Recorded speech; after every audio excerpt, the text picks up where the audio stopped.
Okay, cool. Well, that's pretty much it. I want to thank you again. It's definitely an honor. I appreciate you, given the time differences and stuff. I know you got a busy schedule. I want to thank the viewers for tuning in as well. It's been another great episode.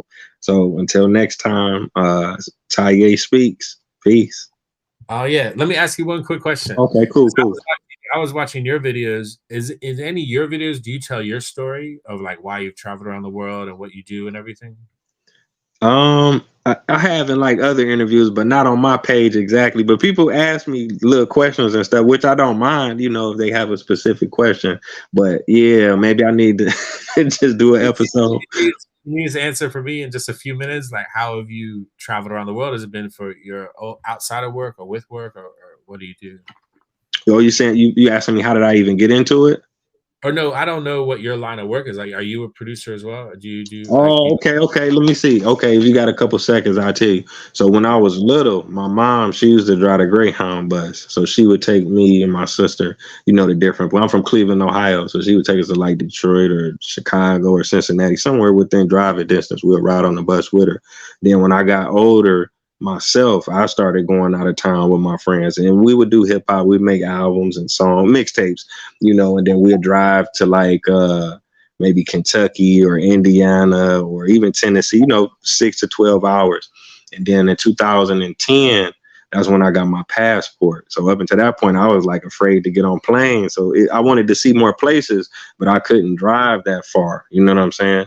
So in 2010, I went to Amsterdam. I knew someone out there, so I flew out there to meet him, and then they introduced me to some people, and we did some recording, we did some songs, we hung out, and I just had such a great experience. It was like life changing. It was a bug, and I just kept traveling, going to different countries, studying abroad, looking for different opportunities. And then, like you say, when you do music, it kind of like breaks the ice with a lot of people like, oh, you're a musician, so come on. And especially if your music is good and you're a cool person, so I got a chance to record with people like in South Africa or Senegal or Ghana, even Dominican Republic, Brazil, places like that. So, and then I just started the podcast, just trying to find other people, and it's been growing.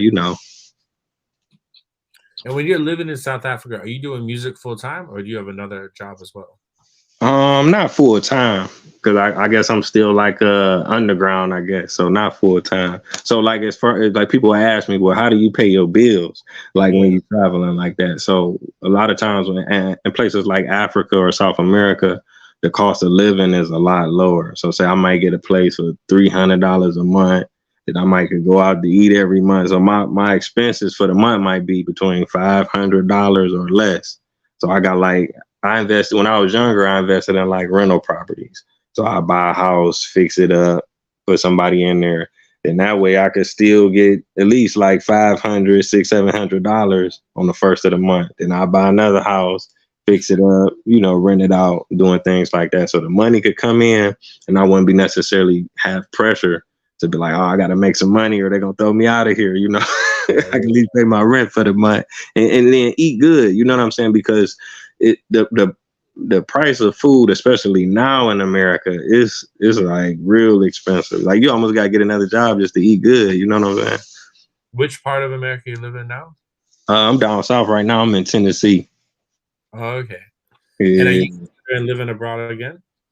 Say that again. You consider living outside of America again? Yeah, definitely for sure. But I guess it's like when how we Americans we see people migrate here and then like they parents they'll kind of go back and forth and go home, but then maybe the second generation, third generation, they're like, well, we never been or we went once. So for me, I'm always have to come back just to visit my family, spend some time with them. But yeah, I'm waiting to get out of here now. Yeah, nice. And then is your music online under your name as well? Yeah, I got some. If you want to hear something, I'll send you some. If you want to Yeah, listen to send some. me things over email. I want to hear it now. So Okay, cool.